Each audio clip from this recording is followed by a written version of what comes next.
Remember, the 400 started 3 years ago because we believed that this narrative had to come out, because it's not just about one life or two or three. It's about thousands of countless lives since 1619, when the first Dutch ship containing 20 African slaves touched the shores of Virginia. They were sold like cattle and like oxen. When you kill an animal, you are locked up immediately. But for my people, it's up for debate. Say no to police brutality. Say no to injustice. Say no to fathers dying and mothers crying. And say yes to a system where Black lives matter. We will rise up and we will do it 1,000 times again. I am the next generation. My life matters. We have been through enough. when we were Christie Pitts, they said, hey, another one of these marches, quit it now. How many marches have we done?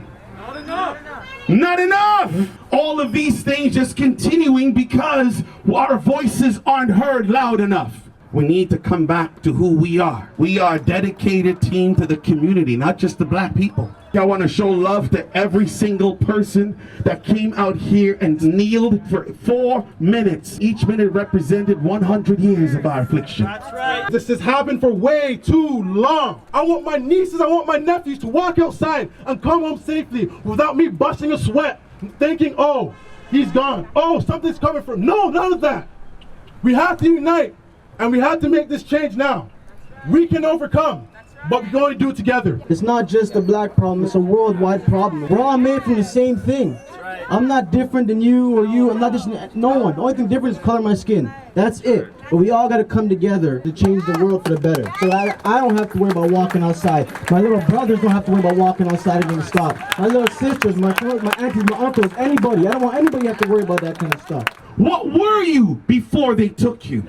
Because now you suffer from amnesia. You don't know your capabilities. So you go wilding out on the streets because you think you are a thug because they told you you were a thug and you were nothing. But what were you before they took you and they brought you on that slave ship? We're all fighting the same battle, a battle that didn't start with George Floyd. A battle that didn't start with Rosa Parks. A battle that started 401 years ago when our forefathers were brought from the West Africa all the way across the Atlantic Ocean. They changed our way of life, so this is not a new battle. Together, we will overcome. Know yourself, know who you are, know what's inside. Have you ever asked the question to your Black friends? What were you before they took you on that slave ship? That's it. Because when you came here, we gave you Christmas and we gave you Easter. We gave you new names. We gave you new gods. So what were you before we took you on the slave ships? That's it. That's the conversation that we need you to have with those who are your Black friends. Every single one of us here was robbed of our history, robbed of our culture. Remember who you are, because injustice for one of us is injustice for all of us. George Floyd was not the first. Stop police brutality. Black lives do matter. We will take back what's rightfully ours. We will self-educate, like the young man said, and come back to our truth. We've built up the Americas and we have not been paid a dime. We want reparations so that we can build our own schools, build our own education system, our own health system, tell our own story, not have someone tell it for us. We need access to these things, fundamental things as a people, because we want to be self-sufficient again. We're asking for a start to help the healing process. We want reparations and we want them now, but this is not about money. No amount of money can fix or solve the problem of what took place or what happened to us. They thought that when we buried us that we would go away, but they didn't know that they buried seeds. And these are the seeds today. These are our seeds today that will make that change. Second thing we want people that look like me and look like my brothers to look within. Because yes, there is an external problem, but there is also an internal problem.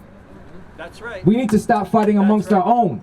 Yes, there are things outside us that impact us negatively, but we need to stop feeding into that system. Speak when something is wrong with the system. Something is wrong. And when something is wrong, we have to speak about it. And not just speak, we have to come together as one and do something about it. Not all our police officers are bad, but we have to bring them to justice. It's not right when you get away with taking somebody's life. Your duty is to serve and to protect us. We pay our taxes. We do everything to support our country, to support the government that is here. But how long can this go on? Third thing we want August to be recognized as Freedom Month. August of 1619, the first Dutch ship came to Virginia containing 20 slaves. August of 1833, the British House of Commons put forward a Freedom Act for the slaves. The following year, it was then put into effect by all the British colonies.